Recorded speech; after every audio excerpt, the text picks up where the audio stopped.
Welcome to Sports Tonight on a stormy Thursday. It's getting nasty outside in the belly. It was hot outside earlier too.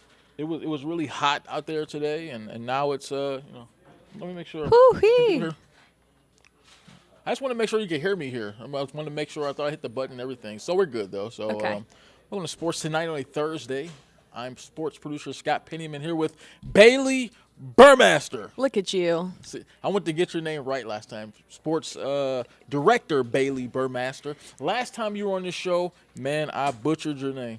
I'm not even going to hold it against you. If you see how my name is spelled right there, it's not spelled the easiest. I usually just let people spell my name wrong. So, if you want to pronounce it wrong too, I won't hold it against you.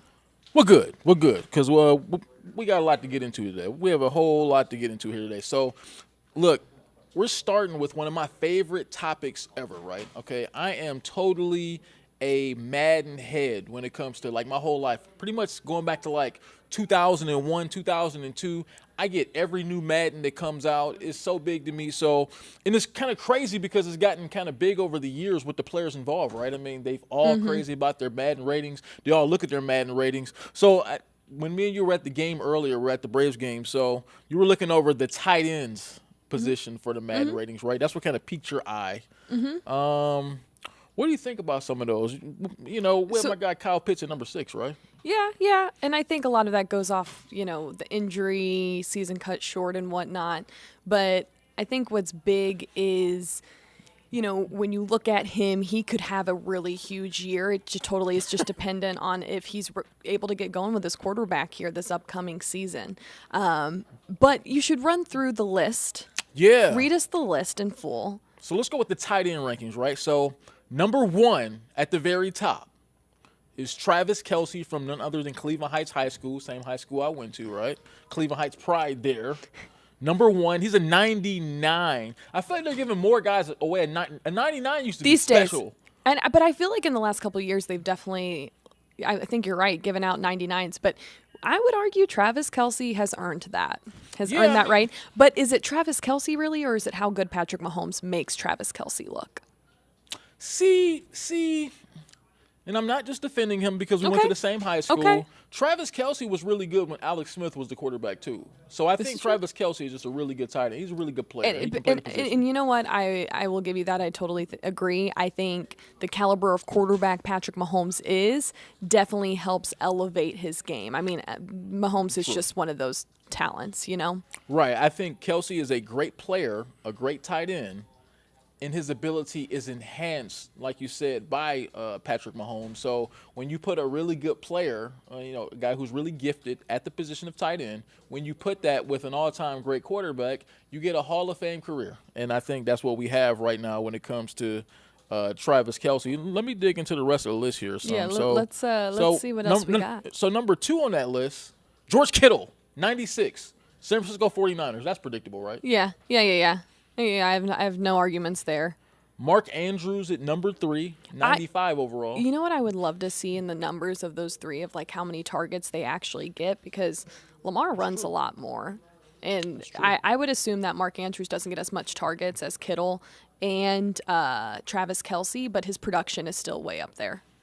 So, look, as you go through some of it, it's pretty much, I don't think there's anything here that really would make anybody like go crazy, like jump off the list, right? So you got T.J. Hockenson at number 4, Dallas Goedert and Philly from the Eagles, number 5.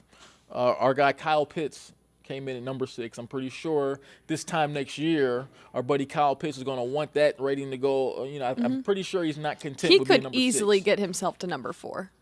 Yeah, I think that's easy. Right. Yeah, I think in his mind he probably thinks he can get to 1 or 2, but we'll see. We'll see how that shakes out. Darren Waller at number 7, Pat Freiermuth from the Steelers at number 8. That's a little bit of a surprise. I think it's a surprise, but if you think about it, he was targeted so much over Big Ben's last season and Kenny Pickett's first season there. That's true. You know what I mean? He was one of their main targets because they didn't really have a bunch of receivers. James Washington fell off. Chase Claypool went to the Bears. So that's as much as it's surprising, it's also like, okay, I guess he's probably targeted a lot more than, the average tight end. Hey, and right here, when you look at number 9, the Browns, paid like $54 million contract extension for David Njoku to come in ninth. Not worth it. It wasn't worth it. Hey. At least not yet. Can you argue that? Come on. So, I mean, obviously I've covered the Browns, so I've covered David Njoku. Yeah. He's a pivotal part of that offense. However, he is one of those players that when push comes to shove in those big moments, you truly do not know if he will make the play. There were big games last year where he had balls go right through his hand. Hey, I'm with you. I mean, that can't happen if you want to be a top 10 tight end. My eyes almost popped out of my head when I saw that contract he got when he signed the extension a couple years ago. I was like, wow, because I didn't really see the production from Njoku for the last couple years. I know he's a guy who has a lot of ability, he has a lot of individual talent. So I thought that, down the road, I think you kind of thought you knew what kind of player that he could be. Now, look, maybe that will enhance this year with Deshaun Watson being his quarterback, but I don't really see the production there to warrant the kind of contract that he received. But long be it for me to talk about what kind of money somebody got because, hey, you are worth what somebody's willing to pay you, right? Well, and also, if we're going to talk targets with the Browns, I would be, if I'm Deshaun Watson, I'm more prone to look at Amari Cooper first.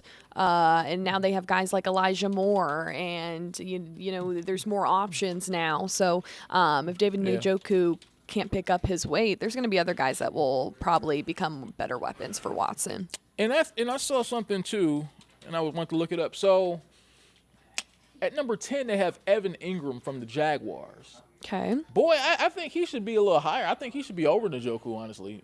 Look, I don't know. I think you could definitely make an argument for that. I think you definitely could.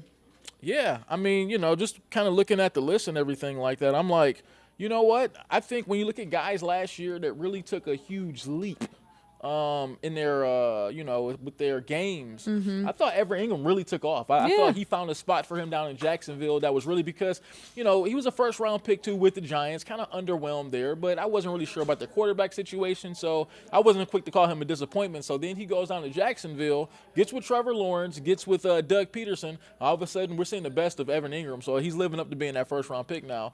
I think he's a better tight end right now than David Njoku, but that's just my opinion. Yeah, no, I think you have a strong argument there. No arguments from me. So check this out here. So I think we were laughing about this earlier. Let's yes, we were. Let me jump here. So our next topic is NFL coaches that are most likely to be. Oh, our screen went away. I'm sorry. Let me. So NFL coaches that are most likely to be fired, right? So we're going by Vegas. So a couple of them kind of caught our surprise. We're kind of, I guess you could say, expected. They had my guy Josh McDaniels at the very top, right? So I think of local interest, though, our guy Arthur Smith was the 7th most likely coach to be fired this year in 2023.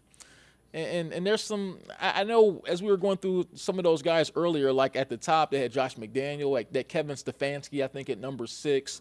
They had different guys like that. They had Mike McCarthy, who was above him. We had Ron Rivera and Todd Bowles and Brandon Staley. Those were the coaches that were above Arthur Smith.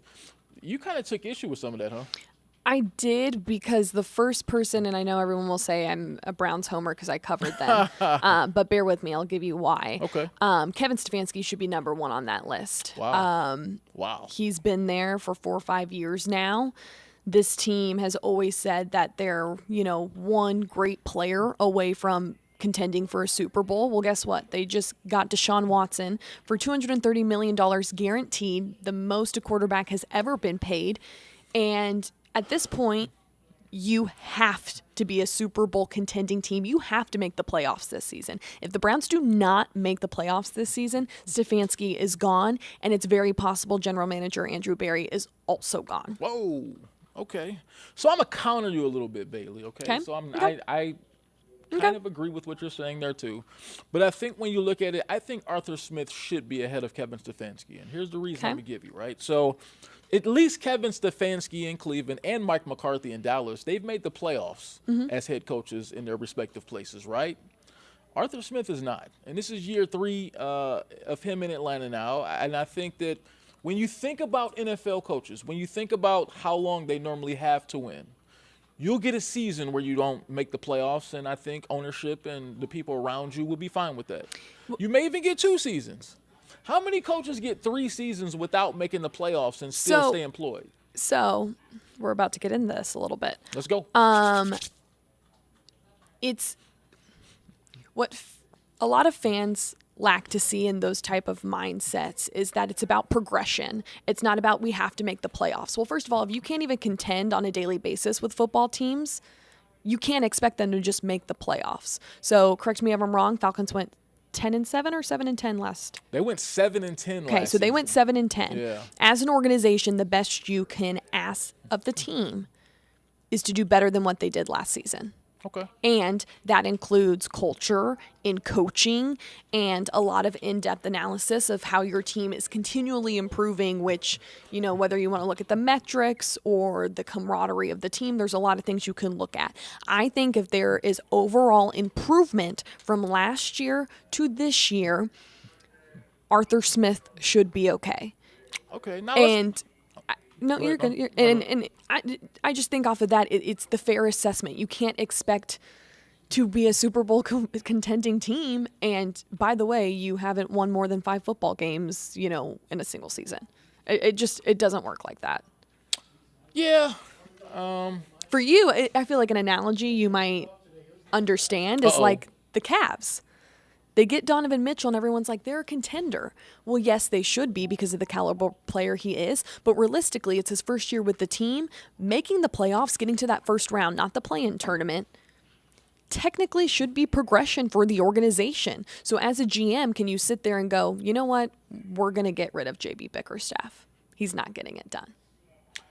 Yeah, see, here's the reason why I would put Smith over Stefanski. Okay. I know you put I'm him. listening. I'm here. So there's a couple of different things that can get you fired as an NFL head coach, right? Yep. So one of them is obviously losing, right? If you don't win enough games, you won't be a coach for very long. Number 2 is when you kind of level off, when things kind of when there's no real improvement, when you're not really coming up. So the Atlanta Falcons the last 2 years have gone 7-10. They've gone exactly 7-10. 2021. So I mean, so they've won 7 games last 2 years. I'm sorry. So they won 7 games.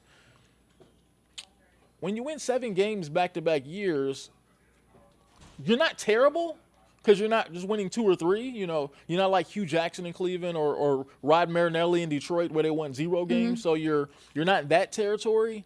But winning 7 games, I think when you do it for a couple of years in a row, year 3, we need to see that jump. We need to see, okay, we've won 7 games for a couple of years in a row now.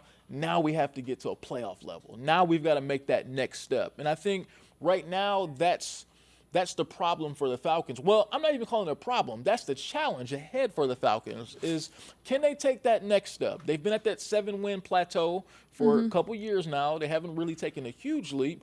Now they went out. They got you some more weapons on offense. Desmond Ridder, who's a young quarterback, so we'll see how that goes. I think that you want to see a team that's knocking on the door of the playoffs. I mean, 9 wins, 10 wins.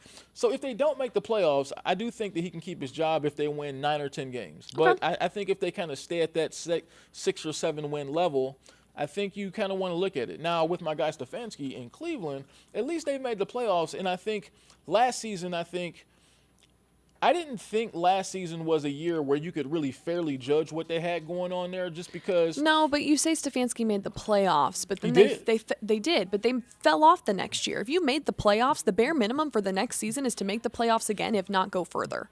And they were 6-9 that season.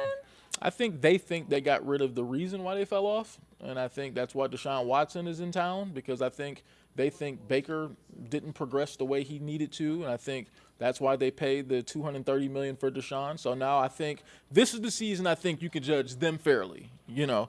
So we'll see how that goes. Well, I think both of that, like Stefanski and Arthur Smith, is how much leash do you get, and that's up to the head honchos with the Falcons and the Browns because it's like we've given you a leash to be successful, and it's the same with Arthur Smith of going into his 3rd year, how much leash is this the year, or do we want to give him 4 years? I feel like 4 years is usually what they end up giving coaches to figure it out, turn it around, and if not, we're going to find the next guy, and hopefully he figures it out. Now let's be real though. I think Arthur Blank is a far more patient man than Jimmy Haslam in Cleveland. I mean, I think history has told us that. So I think if you're just looking at that, I mean, let's not yeah. forget that after they got rid of Baker and secured Deshaun, Jimmy Haslam went and bought some stock into the Milwaukee Bucks because he wanted to win.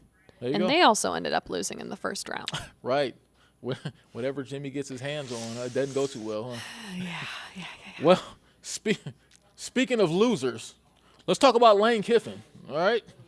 So, What a hard transition, man. Shots fired. speaking of losers, so, and this is one where I'm going to let you go first because okay. I got a lot to say about Lane Kiffin here. So, Lane Kiffin, in case you missed it, went off. Well, I know you didn't miss it. I'm talking about the people watching this, people right? watching. Because we were both watching. So, Lane Kiffin went off today at SEC Media Days, basically going off about the transfer portal, going off against NIL money, how he didn't think it was good, how he thought it was unfair because a lot of bigger schools have an opportunity to spend more to be able to attract players with NIL money and everything. So, for example, schools like Georgia, Ohio State, Alabama have deeper pockets to be able to pull guys and get them to transfer. He was talking about how that was unfair, and I guess he may be one of the schools at the disadvantage, right? Because they're not really an SEC power as far as it goes. So maybe he's talking a little bit about his own school as well. But he just went off. I mean, I'm talking about 10 or 15 minutes. Multiple just times. tearing down the system. I mean,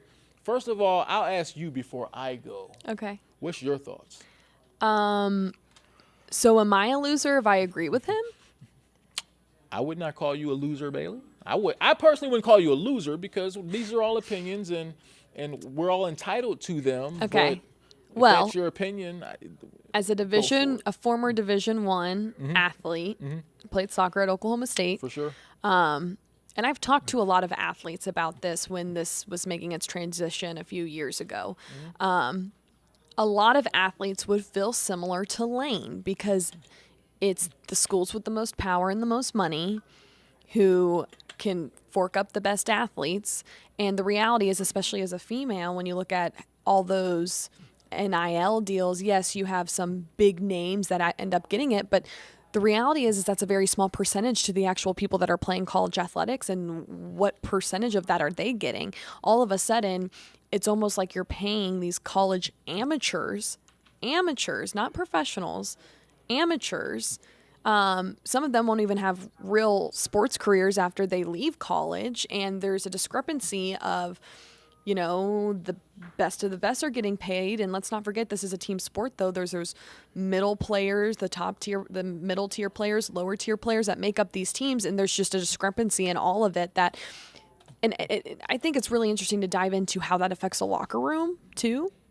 I think the reality is we always knew this was going to be chaos, and it's still chaos. And I think you hear a lot more people saying they don't like the transfer portal and the NIL deals and whatnot, more so than the other way around. Okay. So here's what I'll say about this, right? I think you bring up some great points, and you're speaking from a point of view of a person who's played and you've been there, so who am I to argue so much with that? Okay. I mean, you played and that's all, so you're certainly, and I don't take issue with a lot of those points of view, but now that you put it like that, I think the biggest thing I have a problem with was the guy delivering the message, right? So I don't think he's necessarily wrong. However, that's the new world of college football, and you have to learn how to adjust with it, right? Because I personally don't have any problems with, and I get the other side of it as far as, the wealthy teams will be able to get the athletes, right? But that's kind of how it's always been to an extent, right? I mean, the wealthy schools are normally able to get the best players and stuff. And you could definitely argue, too, going with that is, okay, well, how scholarships are dished. Right. People who may not know, in women's soccer for college, they rarely give 100% scholarships. So even if your best players are making somewhere between 80 to 100% scholarships, and then everyone else is getting somewhere between, 50 to 30. And then you have people who are just like on 5 and 10%, whatever that equals up to money-wise, scholarships. So you could sit there and say it's kind of similar. the difference is, they're still getting scholarships and getting paid. And, something I should say is I think it's great that these kids can get money while they can, especially in college, off their name and image and likeness with these universities. I do think that's great, but there needs to be more structure.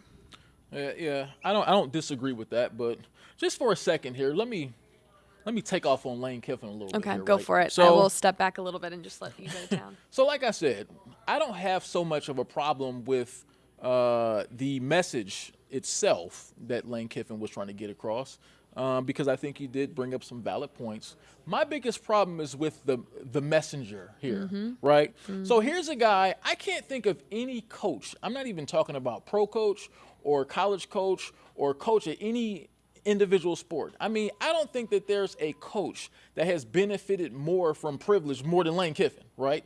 So he's been in a situation where he's benefited from just being in a position of power. His dad, Monty Kiffin, was a very respected coach himself and coordinator. So Lane Kiffin I've never seen a coach fail upwards more than Lane Kiffin throughout his entire career. Here's a guy who got a head coaching job with the Oakland Raiders, was horrific there, 4-12, then 1-3 before he got gone pretty fast. Then from there, got an SEC job at Tennessee. He did so great there, 7-6, right? that led to a job at USC. So this guy just keeps rising the ladder more than anybody I've ever seen it. And for what reason? I mean, is he benefit? He has to be benefiting from his relationships or people who love his dad or whatever. So I've never seen a coach benefit more from just, like I said, benefit more from any kind of privilege ever more than Lane Kiffin. So for me, a guy sitting there talking about things aren't fair, like it's not fair that these schools can be able to buy better players and all that stuff. To me, I don't mind the message more so than I take issue with the messenger himself. Lane Kiffin has been a loser no matter where he's been, no matter where he's coached at. I mean, this guy has never won a thing anywhere, keeps getting better and better jobs, and now he wants to cry that it's not fair that other schools have deeper pockets than his school to be able to bring players with NIL money or being able to attract players from the transfer portal. Bro, that's a cool message, but we don't want to hear from you. Scott, did Kiffin hurt your feelings? No, it's just, I mean, he's just one of those guys, man. It just seems like, I mean, just when you look at the guy's record, I mean, the guy's never won anywhere. I didn't take you for the sensitive type, Scott, but I'm learning a lot about you right now. This guy's gotten some of the best jobs in professional sports. I mean, the Raiders head coaching job, the guy went 5-15. It's not what you know. It's who you know. It has to be who you know. This guy went 5-15 as the head coach of the Raiders, 28-15 as the head coach of the SEC Power in Tennessee, a traditional SEC Power. He went 7-6. Went 7-6. I'm sorry, he went 7-6 there. Then went to USC and went 28-15 there as a head coach. 8-5, 10-2, 7-6, 3-2 before he got let go there. Right? I mean, so here's a guy who's never really he's benefited more from privilege than anybody I've ever seen. So for him to be the guy who's complaining about other schools that have an advantage over him, bro, we don't want to hear it from you because you've benefited more than anybody ever. And you know what? I think this is a great transition to talk about mental health and our feelings and how we should take care of that in our free time. Don't you, Scott? I'm sorry. You can have that one. Just go ahead, man. This guy Lane Kiffin just got me. He got me all riled up, man. I mean, or maybe I need to sit down with those same mental health people. I think we should get you some like Epsom salts and candles. Run a bath tonight. We can get you some hot tea. Man, Lane Kiffin boy, I tell you what, man. I mean, just for the last 10 or 15 years, man, he just does it for me, man. He just rubs me the wrong way. Okay, so here's my thing though. Now I have to get this in. What's on my mind is, who are the three people that will set Scott off like that? Lane Kiffin. Who are two others that really just get you ramped up? Oh, man. Probably Lane Kiffin. This is tough. Probably Hugh Jackson, just because That's a great one. I think he should be number one over Lane Kiffin, but I'll let you decide. Yeah. Well, see, when at least when Hugh Jackson sucked as a head coach, he was banished. I mean, I think now he's a head coach with a Grambling or something now. So Yeah. yeah. Or so, was, who knows? Right. So he was able. He to came come out of back. the woodworks to try and go back after the Browns and everything, and Right. then everyone was like, "You should just be quiet," and he was like, "Yeah, I think you're right." Right. So Hugh Jackson's one of those guys, and so at least when he sucked as a coach, he didn't really. No one was lining up to hire him after he sucked. Right. People lined up to hire Lane Kiffin after he sucked. So And you're he- saying Hugh Jackson's suck was well known by everyone? Well, yeah, when he sucked, he was punished for sucking. Lane Kiffin has not been punished for sucking yet. I mean, he's gotten some of the best jobs that you. I mean, the Raiders, the University of Tennessee, USC. I mean, when you think about traditional, just jobs that people would be proud of to have coaching. I mean, those are three of maybe the top jobs in all of sports when you think about the tradition behind those schools. And for you to have sucked at each one of those stops, and now you have another SEC head coaching job, and you have the nerve to say what isn't fair? Come on, man. Come on. We could talk about mental health now. Well, it still involves Lane Kiffin, so maybe we should just move on. You know, the opposite of love is indifference, and that's where I feel like we should progress towards. Not this hate that's in your heart for Lane Kiffin, which I was not expecting tonight. Oh no, it's not hate. It's just it's just. Loathe entirely. But look, I mean, so they're putting like some mental health programs in at Ole Miss, right, to be able to help students deal. Mental health training for their football players this offseason, and they're the first Division I football program, I think Division I program, to have something like that for players, which I think is really cool, really progressive. I think the more social media takes over and people are in the spotlight, it's really cool for kids who are becoming young adults to have those resources to use and utilize when they need it. I think that's great. Yeah, for sure. I mean, I think that's one of those things that is a sign of the times, right? I mean, I think we're becoming more aware of mental health. I think that's a good thing, and I just wonder how far employers are behind too, right? I mean, they have PTO and things like that, so I wonder how close they are to giving their employees just mental health days, just plain mental health. Take 6 to 8 days a year, just to basically call in and go, look, guys, mentally I'm not there today, So I just think that as a world we're progressing in the right direction when it comes to addressing mental health. So I think that's a great thing. I do too, but I will say if you work in sports, you're probably a little delusional already. Oh, come on, man. Come on. Come on. We love it. Don't come in crushing my dreams already, Bailey. Come on now. No, I think Lane Kiffin did that a long time ago. Man, don't say that name, man. I'm telling you, man. Ooh, that gets my blood boiling. So I guess I'll ask real quick before we get out of here, quickly, what's on your mind? U.S. women's national team plays tomorrow at 9. Historically very good. 2 locals from Atlanta, Kelly O'Hara and Emily Sonnet will be playing. So Nice. It's going to be a fun time to watch them as they hopefully win another World Cup. Yeah, that's pretty dope. Anytime some women's soccer, and hopefully they can get just more and more people watching them and more people involved. And like me, I've learned a lot about soccer since I've lived in Atlanta. So I think that's pretty cool. Quickly, Hey, what's on your mind? Quickly, what's on my mind? The Braves today was able to get a win to salvage a series. They haven't played as well coming out the All-Star break as they've played the entire season. So hopefully they're not scuffling too much. Hopefully they get things back on track and get back to their crazy winning ways, So hopefully no second half slide. So thank you, everybody, for watching sports tonight. Hopefully you can join us back here for tomorrow, where hopefully we won't bring up much about Lane Kiffin, right? Hopefully. Later.